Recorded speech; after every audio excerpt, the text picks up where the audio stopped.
In this part of our lesson, we're going to now focus on the measures of spread and what numerical measurements can be used for describing spread. The first one, of course, is the simplest, that is range. Range is the difference between the minimum and maximum values in a data set, and it is not a resistant value. If you think about our previous example where we added that 90, we changed our 60 minutes to a 90 minutes in our North Carolina data, obviously that's going to make a much larger range, so it is not resistant. Okay, the values that divide a data set into four, and I should put equal parts, representing 25% of our data each.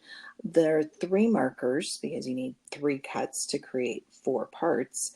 Our Q1 is our lower quartile, Q2 is our median, and Q3 is our upper quartile.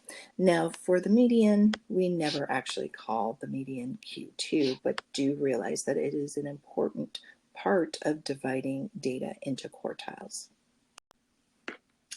Here's an explanation about how to find quartiles. I'm actually going to let you just read through that and kind of familiarize yourself with it. We are going to have an activity that we do in class where we find quartiles on our own.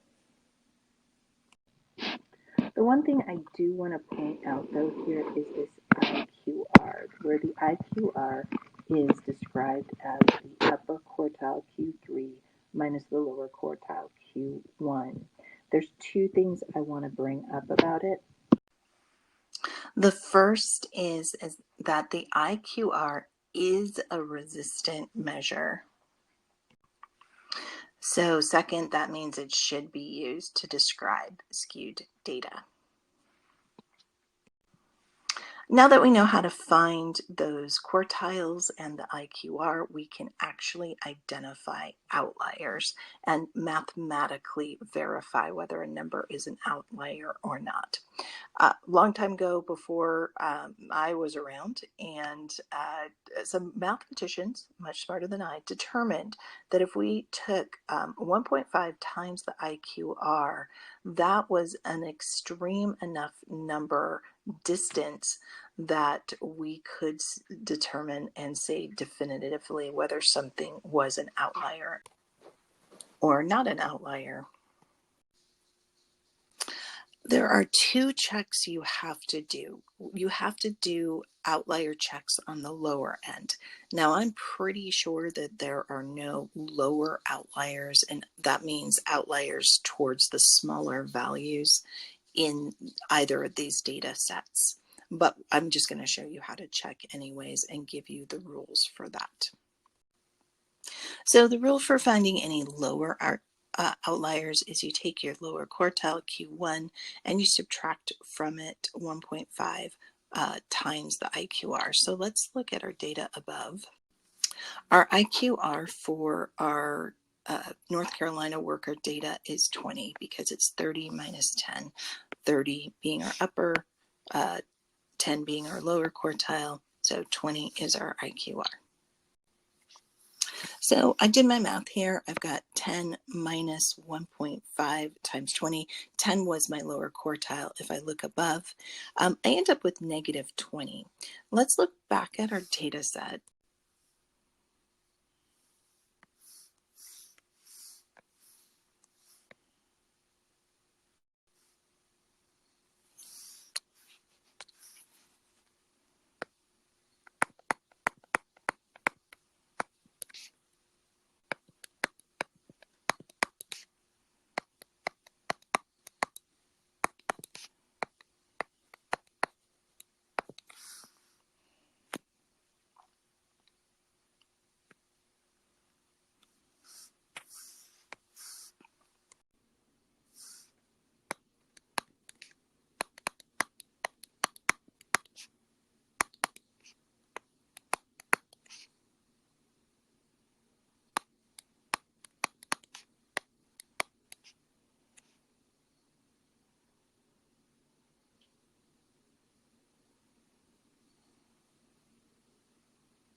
Looking at the New York data, my IQR is 27.5, so that's going to be important here. We're going to set up our equation for our upper bound, so 42.5 plus 1.5 times 27.5. Right, that equals 83.75. When we look at our data, 85 is greater than that. So 85 is an outlier because it's greater than that upper bound.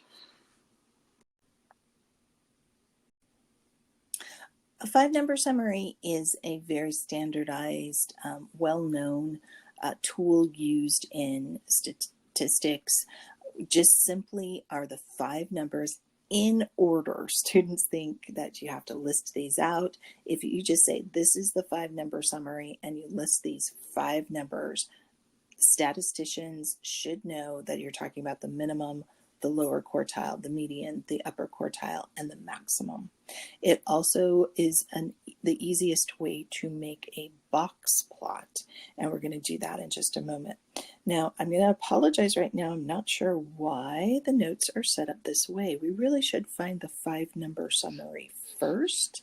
So we're going to do part B and then do part A because it just makes more sense.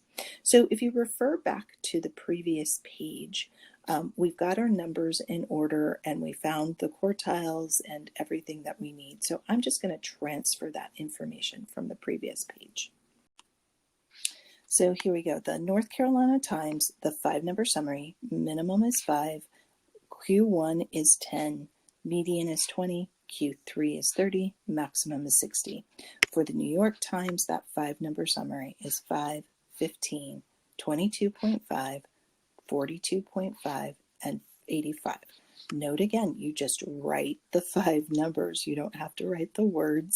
Don't waste your time. 5-number summary, bam, that's all you have to do.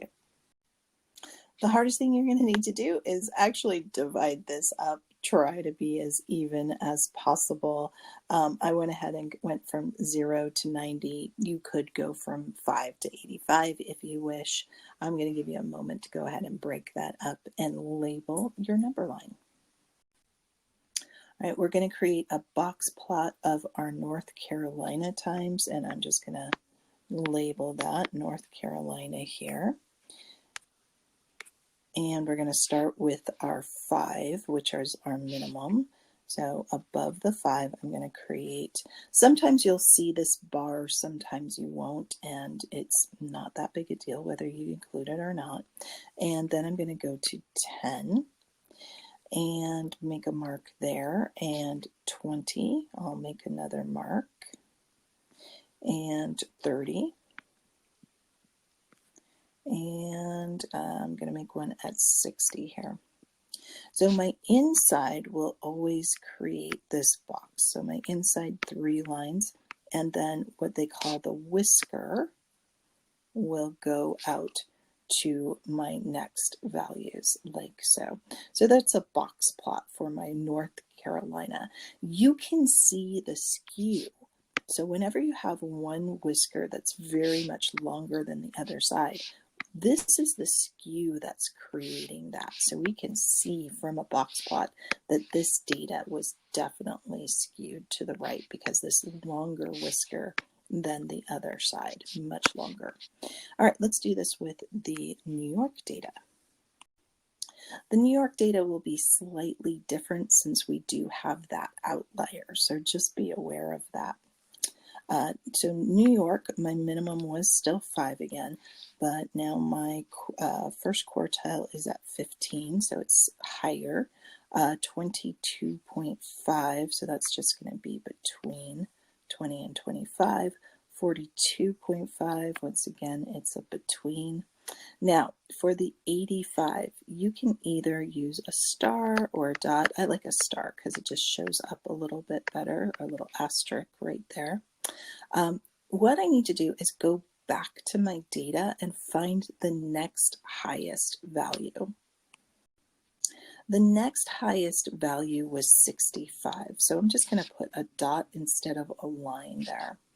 my whisker will only go out to the next highest value. It should not go out to that outlier.